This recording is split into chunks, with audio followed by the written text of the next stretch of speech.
Hello, everybody, and welcome to an evening with Gary Kobat and me, Elizabeth Hamilton-Guarino. Hello, everybody. Thank you, Gary, for being here. How are you? Amazing. As I always. love this time of year. I love this time of year. It's a great time to reflect, but it's a great time to create some momentum. Ooh, there's a good word, momentum. It's a Gary word. So here we are. We're coming from our homes and hearts to your homes and hearts. It's 8 o'clock on the East Coast. We're just this is intended to be really relaxed. And we've got people asking us questions already. So if you want to ask us a question, just type it in the comments there. And if you hear my phone chiming, that is people asking us questions. So I thought we would have a chat with Gary Kobat, like story time with Gary Kobat, and and start out with some. I'll just start off with people's questions. What do you think about that, Gary? Awesome. Let's get it. Let's get rolling. Okay, here's one for you, Gary. Where have you guys been? Right here and right now. And I wish that for everybody in the new year is being present. Because if we think about this past year, it's gone. We can't get it back. We can't do anything about it. We can't go back and correct things. We can't go back and re-celebrate things because it's past. And then in 5 months from now, it's the future. So it's not here yet. So really all we have is right now. And I just think it's awesome to be here right now with you. It's, I miss doing our shows and I love sharing. And I just can't wait to hear about everybody going to the next level this year. Yeah, same thing. I've just been doing the same thing. I've written a book. That's my big thing that I've been doing. But so we have the Change Guidebook coming out, which Gary, thank you for sharing your story in there. One of your stories. Again, we have story time with Gary Kobat. So we've got lots of Gary stories coming up here this evening. So let's go with a story. Another question, actually. People would like to know, Gary, how you began your well-being journey and how it continues to today. And somebody asked how old you are, by the way, too. Next week, 65. Yep, and that's how old I am as well. I'm 52. Next week, 65. Yeah. But we are looking Here's the thing. And feeling. What's he saying? Here we go. Turning 65, looking 55, feeling 45. And if everybody would just take their age, turning 50, looking 40, feeling 30, turning 45, looking 35, feeling 25. What a great, simple starting goal if they don't have one. Yeah. We can literally take 10 and 20 years off our life and be much more youthful with a little focus and a little concentration, a lot of self-love, and a lot of valuing ourselves. Yeah. Absolutely. All right. So let's go back to that question. Your well-being journey, how did it begin? And how does it continue today? No different than anybody else. Okay. We're human. I'm human. You're human. And pretty much by a challenge, crossroads, stuck, water skiing accident, going to sign a pro baseball contract, not after that water skiing accident. So I had to completely change. And in the change, and the surgeries and the crutches and the walker and the cane and learning 5-6 years of physical therapy, you look inside and you realize, wait, I'm still valuable. I'm still a 10 on a scale of 1 to 10. I'm still an athlete. And I just had to approach it very calmly, very relaxed, very patiently, very gradually, because I'm still that 10 on a scale of 1 to 10, 24/7, 365. And everybody else is out there. So if they're going through challenges, it's really for us, not happening to us.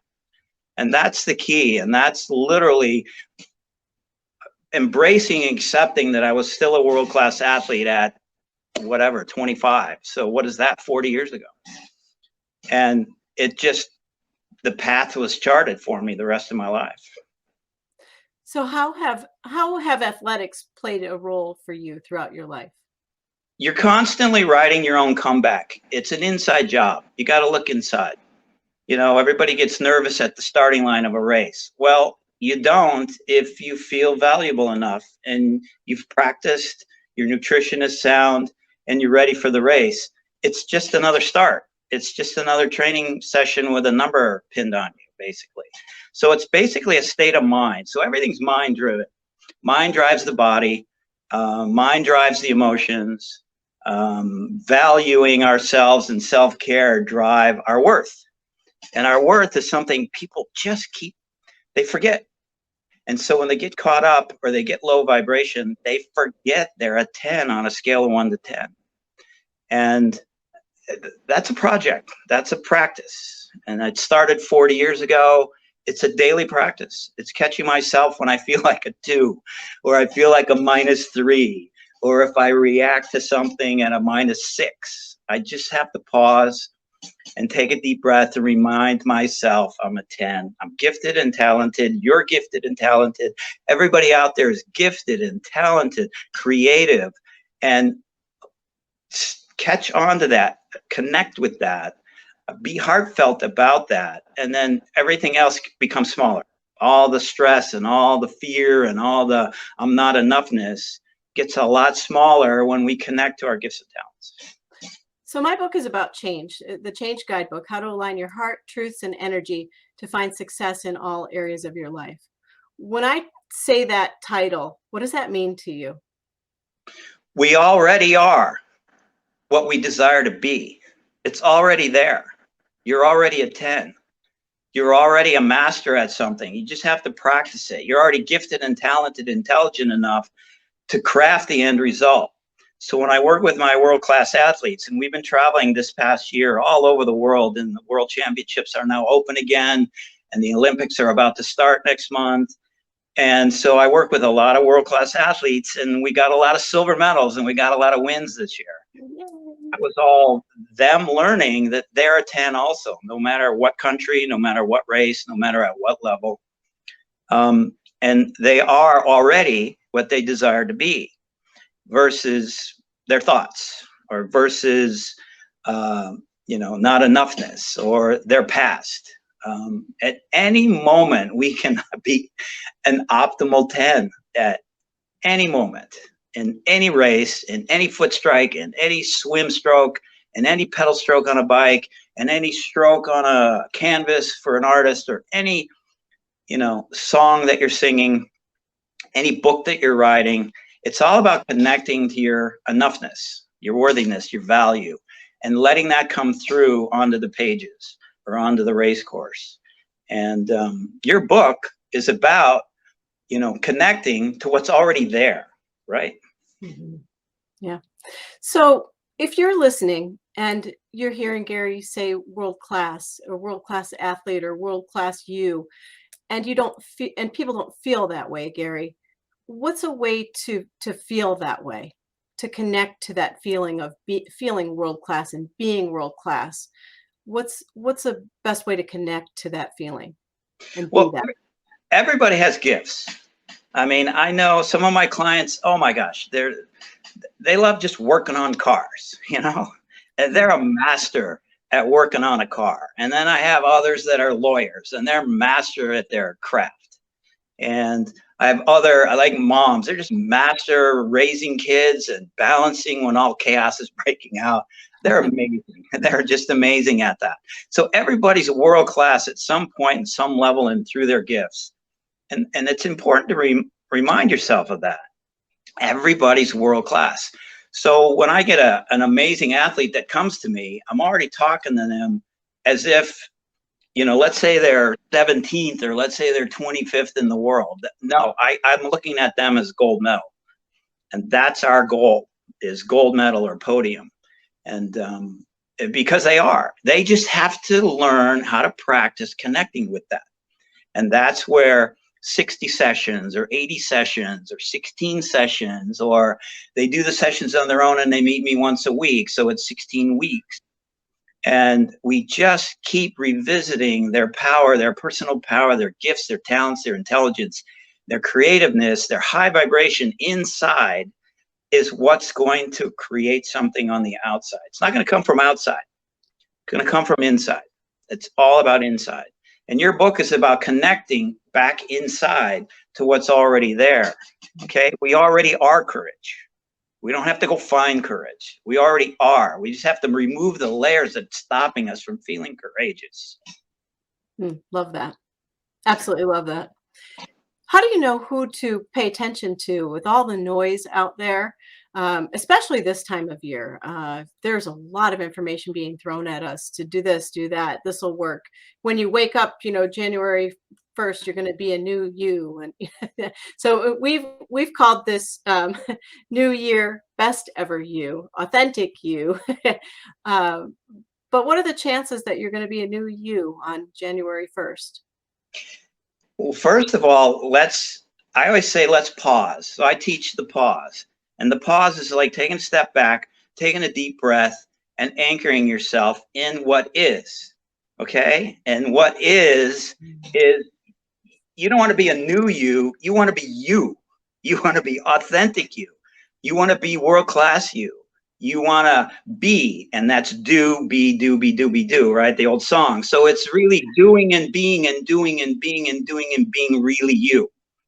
And there's so much along the way that we pick up that we have these issues, or we call them things that need to be healed, okay, or wounds that get in the way.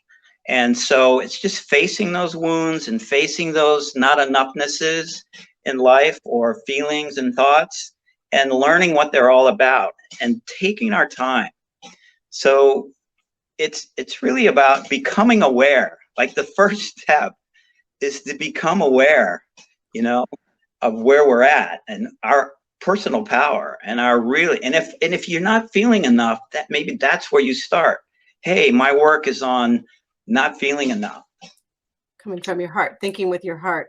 That's my big thing, is just really get in there and think with your heart, and that authenticity, your truths. Talk about the word truth. It's a Honest. great word.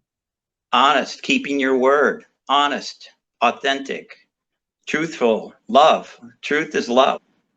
And we're all a big ball of love. Deep down inside, we are love. So and unfortunately, sometimes during this time of year, during the holidays, well, some people feel alone or abandoned, or they can't connect with their family and they feel lonely and alone. But if you think about it, they're yearning for love, but they are love. So what they're really yearning for is a connection to themselves first, and then connection on the outside with family members and so forth. And with today's technology, even what we're doing today, is we can connect to people across the world, and share our love. And that's really what it's about, is connecting with our own love, our big ball of loveness, our 10, and then sharing that. Somebody asked, how did we meet? I love this. We met a long time ago. Gary is one of my mentors in everything that I do, but we came along is it 10 or 12 years ago now? Wow. That's Let's see. You. Do you like baseball and cats? Yep.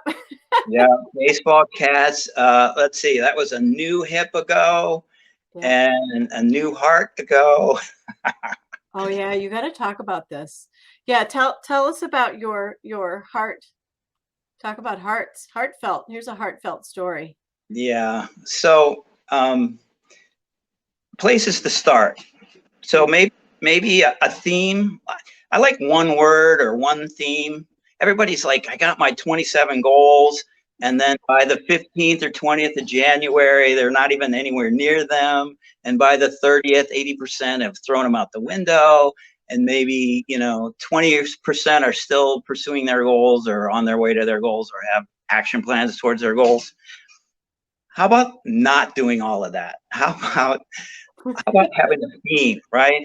Yeah. So the quick story is I was training Will Ferrell, and we were riding a bike in Malibu, and we came to a red light and on Pacific Coast Highway, and I fainted. And I woke up, and there was Will going, "Hey, dude, I'm calling 911. You just fainted." And I said, "Oh, really?"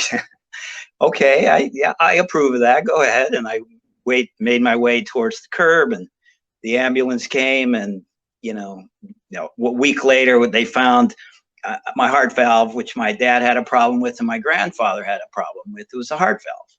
And again, 54 marathons, 500,000 miles on a bike, and you wouldn't think I had an issue with a heart valve, but I did, because it's hereditary. And so they had to replace it. So my goal that year, to finish out that year, was not done yet. That was my goal. Not done yet. Very simple. I'm not done yet. So I've had this series, like anybody else in life, where you have to write your own comeback. So maybe somebody listening now is saying, that's it, I'm going to write my own comeback. And that's their theme all year.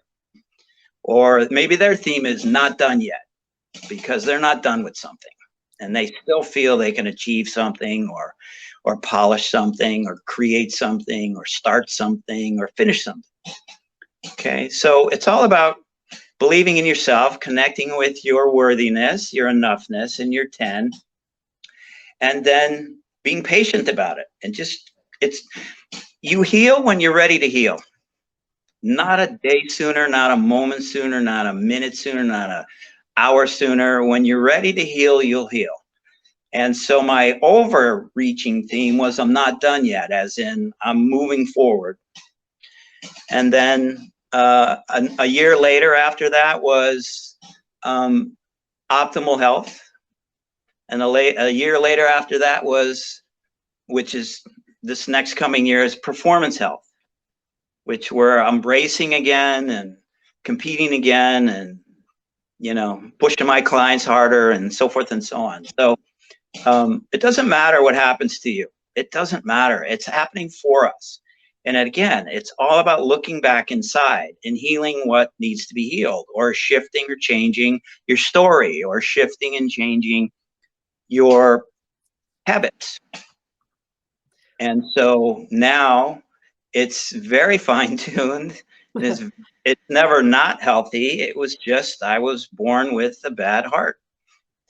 So, and nobody knew it, because I was doing all this performance, you know, athletics, and then coaching for the last 30 years as well. So Do you, I remember this, you know, I was there with you when you said, you know, I'm not done yet, I'm going to do this and that and another thing. And I know you, so I knew that was going to happen. But to people who go through something like that, sometimes the healing process isn't as quick as yours, or the mindset is different. And so you have tools in your toolbox to really come through that. Well, what would you say that you've learned that you can pass on to other people who might be dealing with?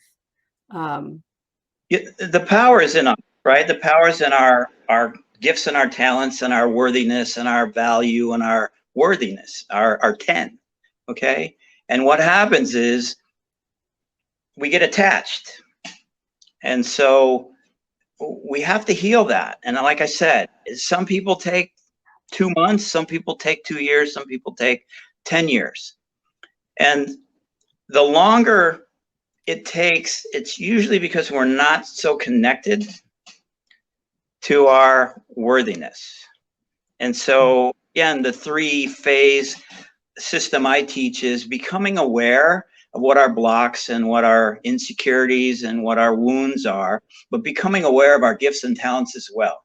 Okay. And then the second step is to heal those wounds, do the work, and ask yourself some transformational questions like, are you willing to take a look at that? Are you willing to work on that? But in the healing process, it's all about staying present, like even doing things for yourself, things that you love, doing what you love, and being patient and gentle with yourself while you're doing it. Because there will be a day, okay, when it'll shift. I mean, there was a day I got on my bike, and there was a day I ran again, and there was a day I believed in myself to do the next step, and there was a day, you know, when after losing my father, there was a day I felt better, right? And it's just being patient enough, knowing that if you practice inside out instead of outside in, it's you know, like that overused word manifesting, like that we were chatting about the other day, right? It's really about raising your vibration, because if we only love ourselves at a 3, we're only going to be able to love other things than somebody else at a 3. Okay, but if we start learning how to embrace ourselves, love ourselves, nourish ourselves, getting a little extra sleep, not going so hard or fast, not overstressing, learning how to not be so reactive, those are all loving practices. And if we learn how to love ourselves better at a 7, at an 8, at a 9, and again, not to measure everything, but to just give you some context. When we start really loving ourselves at a 7, 8, 9, and 10 is when we can love other people as 7, 8, 9, and 10. And that's a really high vibration. And everything that we do, everything in life, everything that we're doing right now is energy. So the higher vibrational energy that we can be, we're going to attract that. The phone's going to ring. People come into our life. And again, it's staying present, because we don't have the future now. So what we can bank on is ourselves. And if we keep raising our energy and our value of ourselves in a very loving way, we're going to attract. And that's manifesting, but not with the focus on the word manifesting and it's something mechanical that we do. It's more about how the energy in our thoughts and the energy in our actions and the energy in our pursuits and the energy in our day, energy, how we wake up. Yeah. Manifesting isn't like me sitting here thinking up things that are going to happen to me with just me sitting here and not taking the action and the follow through and the mindset and all the things that go through. It doesn't work that way. Manifesting is a tricky word.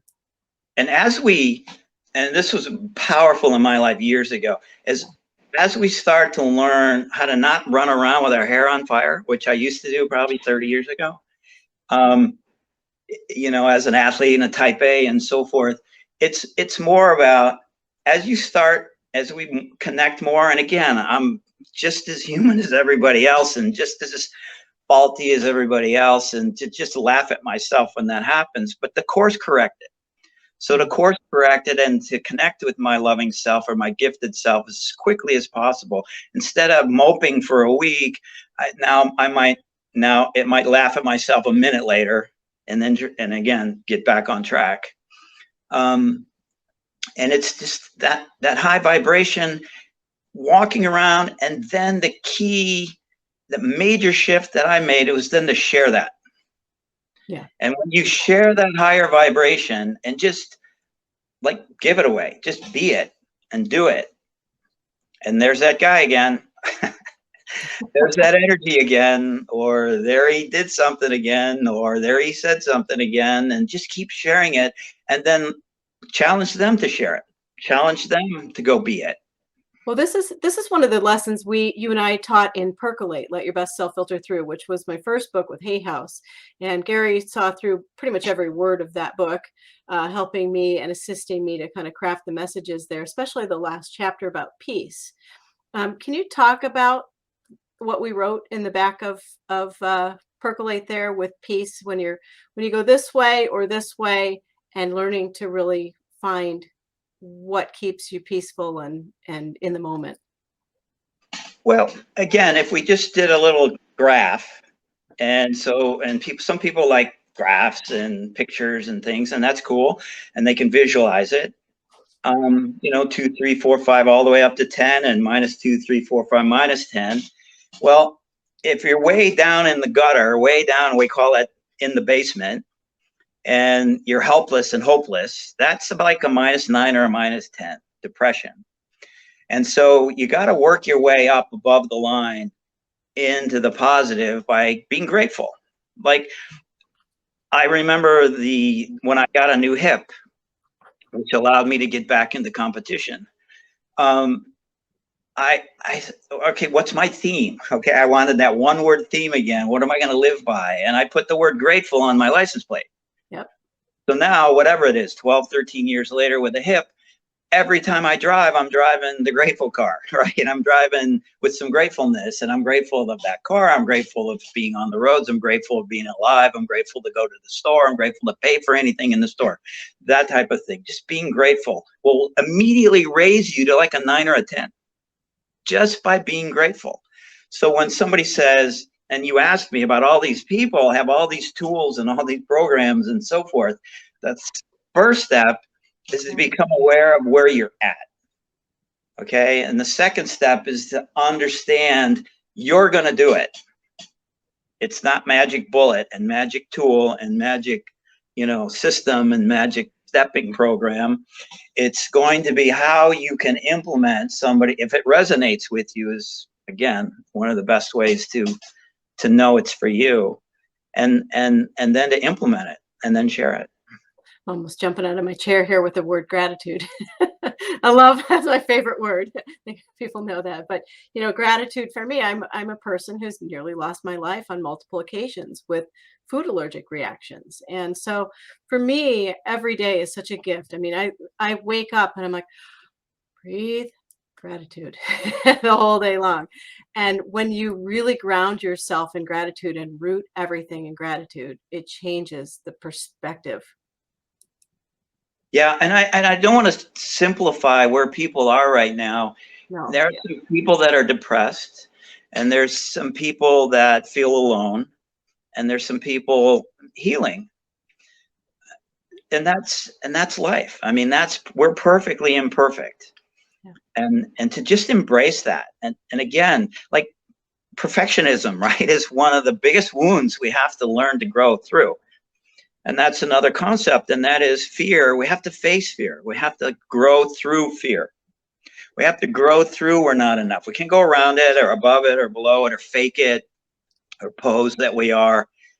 There's two of us, and they're one, and we shift from one to the other. So there's like two Garys. There's the egoic Gary who gets in his own way and doesn't want to slow down and doesn't and might be fearful of something. And then there's authentic, truthful, honest Gary that it was born that way and is gifted and talented and intelligent, that needs to just remember that. We forget that it's really simple. Like, I have my athletes that I'm training right now for some world-class events coming up pause before we do the hardest challenging workout that we do, and that's a track workout where there's intervals and high heart rates and it's very uncomfortable, but it expands their body to another level. But I have them pause and go, I am. And I'm doing this. So we have this concept, it's called we're doing this. And we have this, right? Yeah. And we're not done yet, no matter what their age is. So the older ones are like, I'm not done yet, right? And the youthful ones are, we're doing this. And that's literally, I have them take that to the starting line, no matter the distance of the race. We're doing this, and stay in that high vibration. So, you might have a one-word goal for this upcoming year is shine. Another word might be peace, right? That was one of my words after my heart surgery was for the year, is I wake up every morning and I was going to be peaceful. It wasn't going to be how many clients can I work with. It wasn't going to be how much money I could take or save or whatever, how many things I could buy or, and it wasn't getting lost and insecure and invisible. It was just staying peaceful, and then I realized in the last few months, there's some days I lost my peace. And I was like, ooh, okay, Gary, just walk your talk, believe and honor your word, keep your word. Yeah. And so back to peaceful, and it works because peaceful is, again, way up there, 9 or 10 on a scale of high vibration. So if we can just get an idea, learn some of these words, there's power in words, there's energy in words, there's vibration in words, there's vibration in thoughts, and they'll stop us. We're our own worst enemy. And it's that egoic side that we've taken on some things, teacher didn't believe in us, a mom or a dad didn't believe in us. We had some challenges along the way. In my case, a water skiing accident that stopped what I thought was going to be the ultimate career for me, which, again, my mom, like 20 years later, she goes, oh, come on, don't you know why that happened? And I was like, no, Mom, oh, wise one. The mom comes up with the wisest things every once in a while, like, wow, just blows you away, right? And Mom goes, no, you were meant to share all this energy you have And whether you're working with an athlete or you're working with somebody, a real estate agent or a lawyer, or if you're working with a business owner, or if you're working with a child. And that's cool too, because the sooner we can teach this to our kids, they're going to grow up with some focus and some courage, and they won't mind fear. But it's the people in their 40s and their 50s and their 60s that can, if they can say to themselves, and when they say to themselves, I'm willing to take a look at that about themselves, it's no looking back. Let's talk about that for a minute. I'm willing to take a look at that. You and I are I wouldn't say outspoken. I'm going to use that word a little bit. Non-drinkers. I mean, that's just not our vibe, our thing, or anything. We just don't drink. What do you say about numbing agents and the fear and the pain and the band-aiding things that people do to get out of pain? Like, I know we talked about this the other day. I know, like, for the past few years, grief, I'll eat. Like when my dad died, it was in the pantry I go. My hand went back in the chocolate that you have trained me not to do, kind of thing. And you go there, and then you just kind of lose yourself a little bit in the Mhm. pain and so forth. And then when you reconnect with your heart, your truth, your energy, and so forth, you stop and do something else, and you're back doing that. But sometimes it takes some outside help, sometimes it takes awareness from yourself, other people. But that honest, are you willing to take a look at that, is such a powerful statement. There's a lot mixed up in there, but go with it. Sure, happy to. So, like, imagine like we're a table and there's four legs. So we got the mental focus, we got the emotional feelings, we got the physical balanced or imbalanced part of ourselves, and we got the spiritual connection. Okay, so anything we do affects those four legs. Any question we ask ourselves, anything that we do affects those four legs. Now, when I work with a client, or we can work this way this year, I break down each of those legs. So on the physical leg, you're talking about addiction. Okay, so there's a mental component, an emotional component, a physical component, and a spiritual component of addiction. Another word for addiction is attachment. So on the positive side, as humans, we have our faults and our stresses, and we don't understand or define stress in a balanced way. We just take it on or take on more. Yeah. And I work with a lot of moms, a lot of super moms, right? And the super moms take it all on. And I'm amazed at how incredibly tough they are and what they take on, but it can't last forever because they're going to break down. So they're either going to rob from their sleep, or they're going to rob from something, their nutrition, or they're going to get that fast, like you said, donut, cookie, ice cream, whatever. Chocolate. Okay. Eat chocolate. Okay. Chocolate. So on the physical or nutritional side, right? And on a positive level, we need coping mechanisms when it's stressful, because we're humans. So it's okay to utilize something that helps us cope. Well, a piece of chocolate stimulates our dopamine, stimulates our serotonin. Those are the true neurotransmitters that help us feel good and have joy. And then we go to our taste buds, and chocolate tastes good. So now the danger of chocolate is it tastes good and it makes us feel good. Yeah. But now if you go an hour, 2 or 3 without chocolate, or the next morning, some people have food hangovers, right? Or what we call is chocolate or sugar is a depressant. Yeah. So it's like, hey, Elizabeth, hey, everybody out there, why don't you come over to my house and let's have 2 glasses of depressant? That's it. Yeah. Who's up for that? And you're No. like, not if you put it that way. But we have to understand there's a flip side, right? There's a yin and a yang to everything.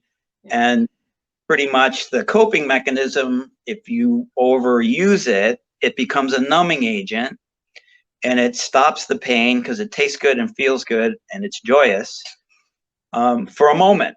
But when that moment's over, it's also a depressant. So if we're not fully aware, I call it aware to be aware. That's what awareness is. How do you define awareness? Aware that you're aware. Okay, so we got to be conscious of what we're doing and making conscious decisions or mindful decisions versus mindless eating or mindless decisions. All right. And so what happens to most addictions, it becomes mindless and there isn't somebody looking at both sides, or they're not personally looking at both sides. And then it becomes an attachment. And that's what addiction is. It's an attachment. So something like alcohol, they start valuing, there's that word value, right? They start valuing the drink or the 3 hours they can drink after work more valuable so they can hang out with their friend alcohol, right? So they want to hit after work to go hang out with alcohol, and that becomes more important than other things in their life, and then the life starts getting unbalanced. Yep. And so it's, again, are you willing to take a look at that question is what we call a transformational question. And transformation, and I don't mean to go on here, but transformation is going from this to that, like going from 150 to 125 pounds. That's transformation. Okay, to implement or get a result like that, we have to think about transformation. We have to understand what transformation is. We have to take a look at some of our thoughts and choices and so forth, and we have to transform them into something much more productive if that's the goal they chose. Like in the case of one of my world-class athletes, she came to me, she said, look, I know I'm pretty good at the 2-hour race, but can I do the 8-hour race? And I was like, that's 4 times. And that's a whole different mindset. And we're going to have to transform you from a 2-hour sprinter to an 8-hour, 10. Yeah. Staying connected to your 10 for 8 hours is much more challenging than 2 hours. So, and she did it, and she silver medaled in the World Championships a month or two ago. She silvered in the Switzerland World Championships and then in the Spain World Championships. So that's where I've been hanging out around the world, getting my COVID tests along the way. Oh yeah. Exactly. Yeah, that's so amazing. When you think about that, going from this to this, it makes me think about New Year's resolutions, because people are, again, we do this, and I'm not sure why we do this, but we seem to think that, we're going to hit the ground doing something new. And I think it's amazing to have a goal like that. But I also want people to be successful with whatever goal they put out there to do that. But sometimes there's a list of like, I'm going to change everything about me. And here's 15 things I'm going to change. I'm going to do it all by March 15th, and bing, bang, boom, I'm done. What does it really take to go from here to here? Let's say let's throw some maybe like goals out there, resolutions that people might have. Like, let's say somebody wants to lose 50 pounds, or somebody does want to stop drinking, or somebody wants to stop smoking, or, we can go through what I went through, stop eating chocolate. What does it really take to actually do that and have it stick so that January 2023, you're successful and you have a new goal? 1, keeping it simple. 2, connecting to your worthiness, your value, valuing it more than what you've been doing so far. In the case of the 20 pounds or whatever you said, yeah, you were making choices, or somebody was making choices to gain those 20 pounds. So to believe that you're a 10, to believe you can do this, and to value that when you're making your choices. So the story has to change. The identity has to change. You're going to be changing your clothes, probably. You're going to be changing maybe your activity and your movement, your choices of foods. And most of my clients, we take a look at their blood work and we see what's depleted and we see what's appropriate. Normal, they call it, normal zones. And what's not normal. And maybe that's influencing their choices. Like if somebody has really, really low serotonin or dopamine, they're probably addicted to something because they don't have any joy naturally in their neurotransmitters. Well, how do you do that? Well, there's a simple $200 or $300 test. You go through the urine, we send it to the lab, you get it back, and we find out what your levels are. And through that, we can start pinpointing and target. So if you want to if you want to talk in a world-class way, we all start, whether it's simple way or world-class way, are you connected and valuing yourself enough? Okay, what's your reason for doing this? Is it just looks? Is it health? Okay, is it, I was there, like I usually ask people, what did you weigh in high school? And they tell me, and I say, great, what'd you weigh in college? Okay, what'd you weigh when you're 30? Okay, what'd you weigh in 40? And somewhere is there, oh, I liked when I was there. I said, great. And then I say to them, you're already there. Plus 20 pounds of fear and 20 pounds of disconnecting to your 10, to your valuableness. And if you start to understand that and start walking around that we're doing this concept with the t-shirt, we're doing this. We're doing this. Okay. Or I'm not done yet. That means you're in the process of, and you're staying present with the thought of, no, this is valuable to me. And when you start making choices and you pause your choices, you don't just eat a half a carton of ice cream, but you understand that with a carton of ice cream, you're going to get really fired up. You're going to get really energetic, and then you're going to get really low ebb, moody, depressed. Especially if you eat a carton of ice cream before you go to bed. Yeah, so you keep it simple. It's, you know, shift your eating, shift your thinking, shift your movement. Those three things will get you there. Now, if you want to do it in 6 weeks, 6 months, or 18 months, it's up to whoever I'm talking to. It's up to them, but it's all doable. We're doing this. Like, we're not thinking about it. We're doing this. So there's a do and a be. So the do is we're doing this. We're going to make those choices. The be is I'm going to act like, let's just use the example 150 and 125, okay? You're already 125 plus 25 pounds of bad choices, 25 pounds of I'm not enough, 25 pounds of I like ice cream more than my 125-pound body, right? I like, in the case of my athletes, I like ice cream more than 1 mile an hour faster on the bike. You know, I can equate it to, you know, performance. We can equate it to age, right? We can equate it to COVID. I mean, unfortunately, the most challenging people that have faced COVID are the aged, right? 65 and older. So I have to be aware of that, right? Be aware that I'm aware of that. And then secondly is the overweight and obese, or the diabetics.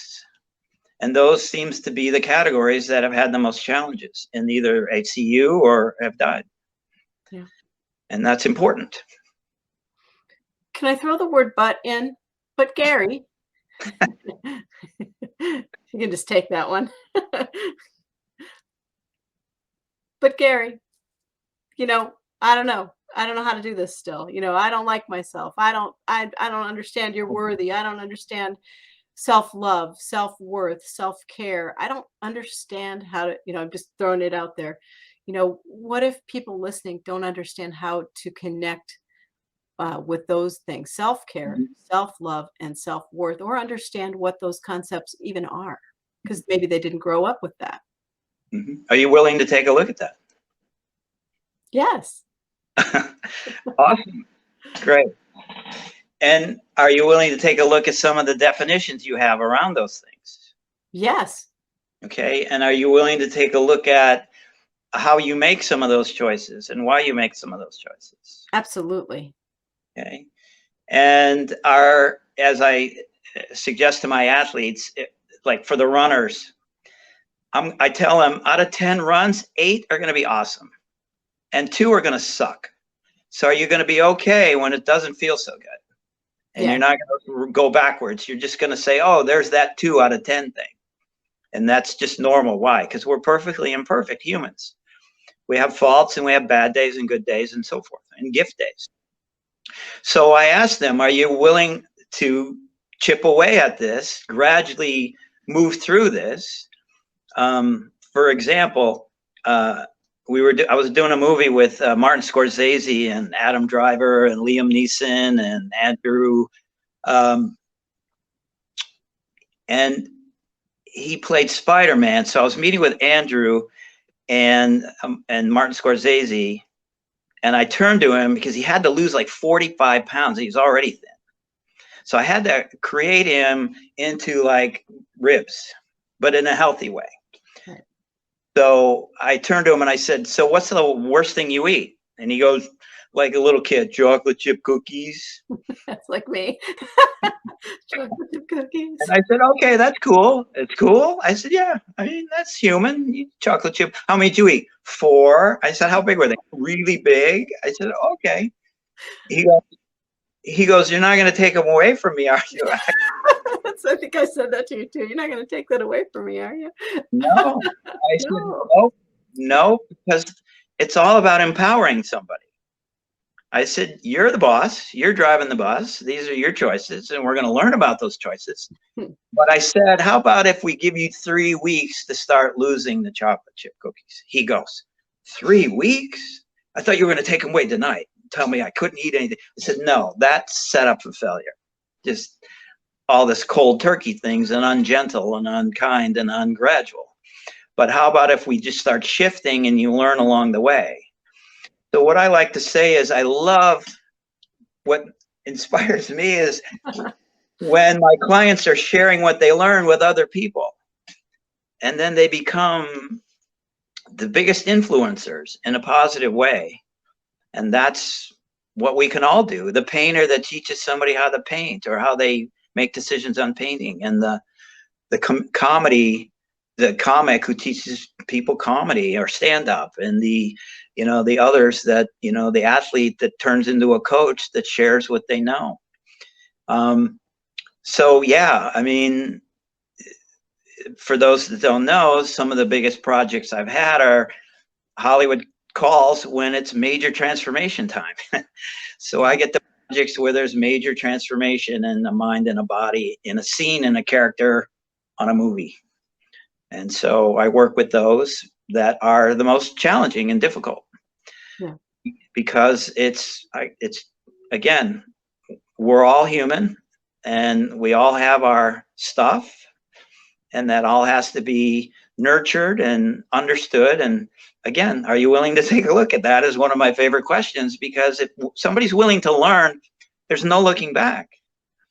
So one of the biggest steps in letting the weight go, because remember, you're just letting fear go and the weight will drop. And when you let that block or that egoic identity you have go, the weight's going to fall off.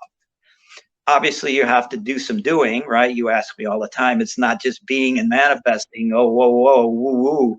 It's right. No, you got to make some important decisions. But again, you want to start making decisions because you're inspired to make those decisions, not because you have to, or, Yeah. I have a line in my head all the time. When I go to reach for something, it's like, you can't out exercise a bad diet. That's my line. I'm like, no. So I don't know. What do you think about that line? Can't out exercise a bad diet. I think it came from you even, probably. I don't know where it is. No, it's true, because and I let everybody know that. But again, there's no judgment and there's no shaming, right? It's just, okay. Jim Carrey once said to me, he goes, you know what? I love that you don't judge me. And I'm like, no, you just made a decision that didn't look the best for you, but we're going to move forward from here. Why? Because it's the present moment. We're just in the present moment. And that's what we have 24/7. Talk about evolve. The present moment, evolve. And then I really wanted you to, I love cultural hall pass. We got to touch on cultural hall pass, but those things before we go. We have 10 minutes left. Okay, sure, no problem. So, for instance, in a marathon, and I'll use that as an example, or a painting. In a marathon, there's 44,000 steps, plus or minus. Okay, so that means they have 44,000 moments, right? Because think about it, it's 44,000 fractions of a second or a second. And that's 44,000 thoughts, or what are they thinking in that foot strike? And that's how I break it down to the ridiculous. Like, hey, let's remember, if you go somewhere in your mind, come back to your foot strike. Why? That's a moment. And then start being in the present moment, because we can only be our best in that present moment. in that stroke. She's a amazing artist on canvas, and it's in that stroke. Again, the thoughts through the color choice, and the thought is from her head down her arm into the brush, and then onto the canvas, and stay in each stroke. That's all we have. We can be our worst only in the present moment. We don't have 10 minutes from now. We don't have 10 minutes ago. It's gone, and it's not here yet.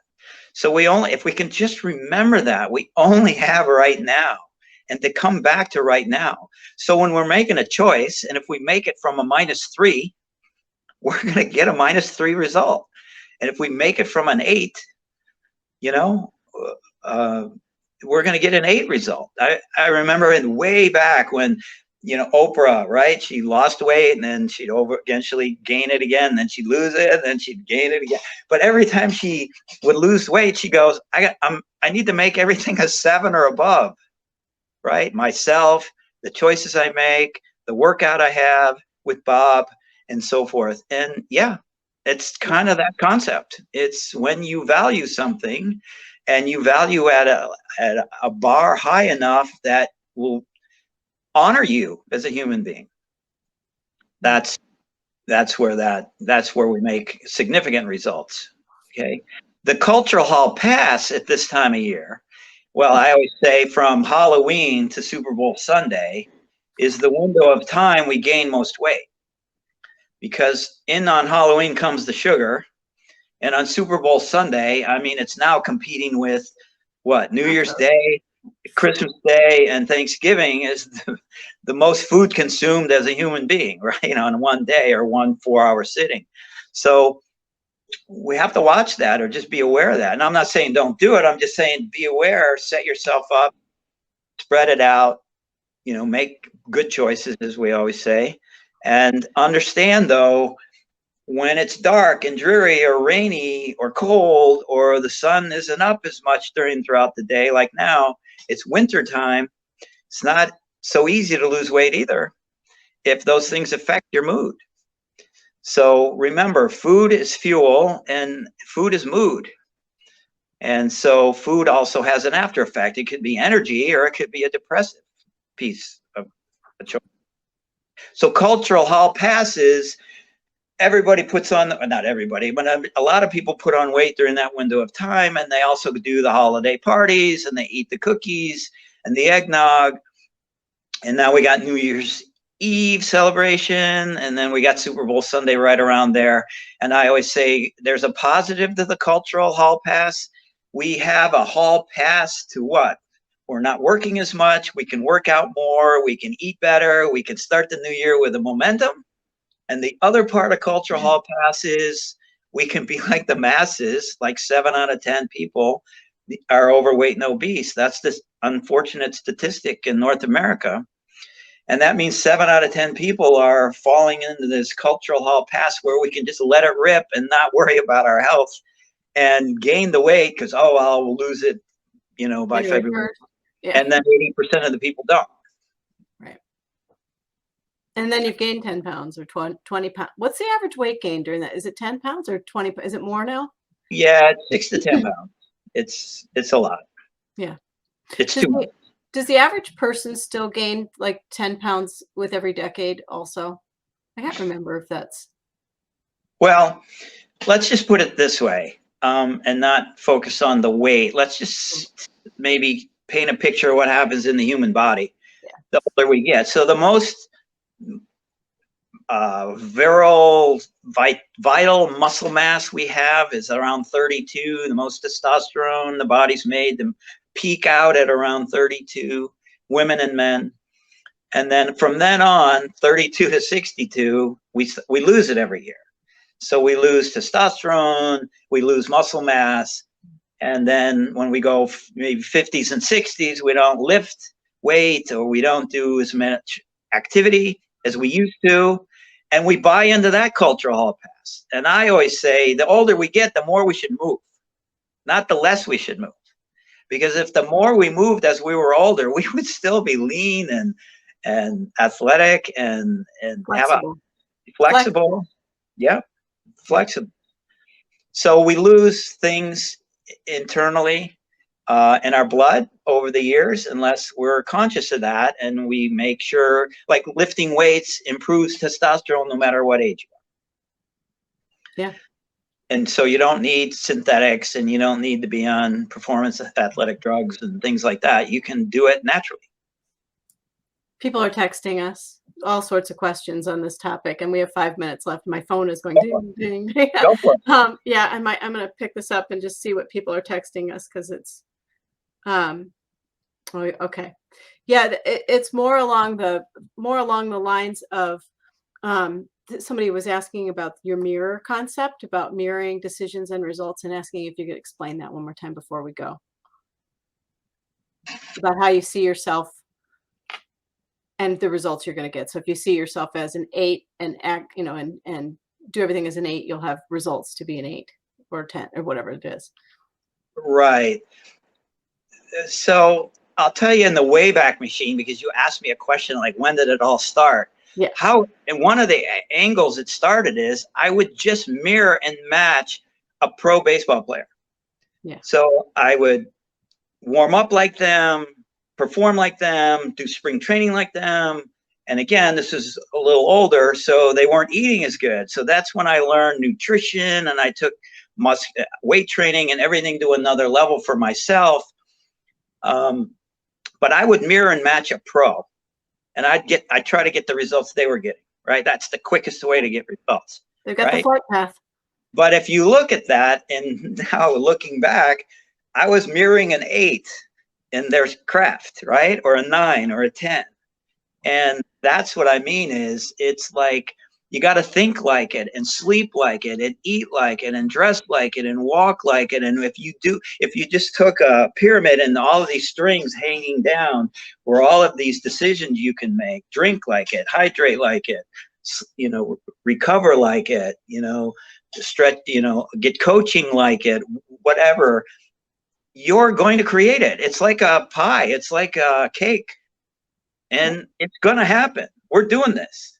And so when I look at my performance athletes and I said, we're doing this, they look at me like, why? How are you so sure? And I go, because it's like baking a cake. And if we put all the elements in there, we're going to have an amazing cake by race day. Yeah. And I remember when I said to you, I want to be an author. And then it happened. And I'm like, now what? You're like, we're doing this. Kind of thing. Well, exactly. And I'm sure there's amazing chefs out there and people who love food and make food. And so just think of one of your amazing dishes and what it takes: the prep, the actual making, the delivery, the presentation. That's weight loss.